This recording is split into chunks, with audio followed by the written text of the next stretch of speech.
राधे राधे सभी भक्तों को मेरे चैनल भक्त वाणी पर स्वागत है।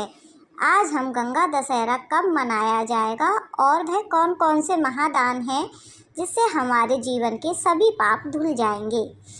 सबसे पहले गंगा स्नान का शुभ मुहूर्त। गंगा स्नान का शुभ मुहूर्त 16 जून दशहरा मनाया जाएगा। 16 जून सुबह 2:32 से 17 जून सुबह 4:43 तक है। इस दिन गंगा में स्नान करना शुभ माना जाता है। अगर किसी कारणवश गंगा स्नान नहीं कर पाते तो घर पर ही गंगा जल मिलाकर स्नान करने से सभी पाप धुल जाते हैं। आज के दिन खरबूजा, मटका और पंखा का दान करना शुभ माना जाता है। यह दान हम अपने किसी मानपक्ष या किसी ब्राह्मण को दिया जाता है। इस दिन अपने पूर्वजों को भी जल अर्पित किया जाता है। आज के दिन भगवान शिव का जाप किया जाता है। गंगा दशहरा पूजा विधि। गंगा दशहरा के दिन गंगा स्नान करने से मनुष्य के शरीर, मन, वाणी के ये 10 प्रकार के पाप नष्ट हो जाते हैं। गंगा नदी में स्नान न कर पाने की स्थिति में घर के पास किसी नदी, तालाब या घर पर ही स्नान कर सकते हैं। गंगा दशहरा की पूजा और दान में शामिल की जाने वाली वस्तुओं की संख्या 10 होनी चाहिए।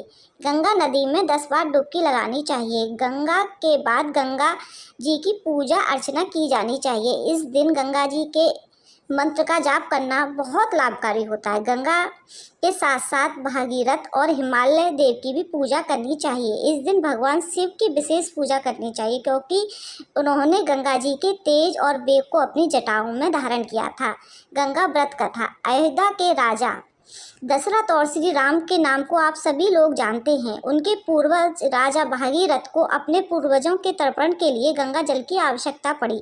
तब उनके पास गंगा जल नहीं था क्योंकि उस समय गंगा जी केवल स्वर्ग में बहा करती थीं। यह जानकर राजा भागीरथ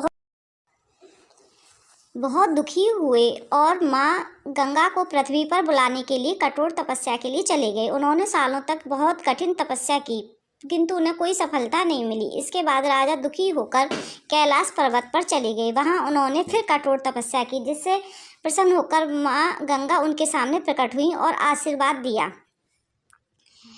माँ गंगा को अपने सामने देखकर राजा बहुत खुश हुए। उन्होंने उन्हें धरती पर आने के लिए राजी किया। भागीरथ के सुनकर माँ गंगा राजा के साथ धरती पर आने के लिए राजी हो गई। लेकिन इससे भी राजा के सामने एक समस्या खड़ी हुई कि माँ गंगा का प्रवाह बहुत तेज है। वह धरती पर बहती तो आधी पृथ्वी उनके वेग से बह जाती। राजा ने इस समस्या का समाधान और कोई नहीं बल्कि महादेव ही कर सकते हैं। ऐसे में राजा भागीरथ भगवान शिव की तपस्या करनी प्रारंभ कर दी। भागीरथ कभी निर्जल तपस्या करते तो कभी पैर के अंगूठे पर। राजा की कठोर तपस्या से भगवान शिव प्रसन्न हो गए और राजा के सामने प्रकट हुए। राजा से आशीर्वाद मांगने के लिए कहा। तब राजा ने भगवान शिव से निवेदन किया कि आप माँ गंगा के बेग को अपनी जटाओं में बांध लें। भगवान भोलेनाथ ने राजा की इच्छा स्वीकार की और कहा, ब्रह्मा जी से कहा, अपने कमंडल की धारा प्रभावित किए और शिव जी माँ गंगा को अपनी जटा में बांध लें। इस तिथि को हुआ था गंगा का आगमन। करीब 30-32 दिनों तक माँ गंगा शिव जी की जटाओं में बंधी रहीं। फिर जेठ मास के शुक्ल पक्ष की 10वीं तिथि को शिव जी ने अपनी जटाओं को खोलकर माँ गंगा को धरती पर जाने के लिए कहा।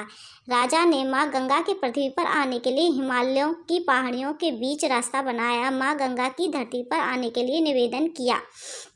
जब माँ गंगा धरती पर आई तब राजा ने जल से अपने पूर्वजों का तर्पण किया। जिस दिन माँ गंगा धरती पर आई उसी दिन जेठ मास की शुक्ल पक्ष की 10वीं तिथि पड़ी, जिसके बाद इस तिथि को गंगा दशहरा के रूप में मनाया जाता है।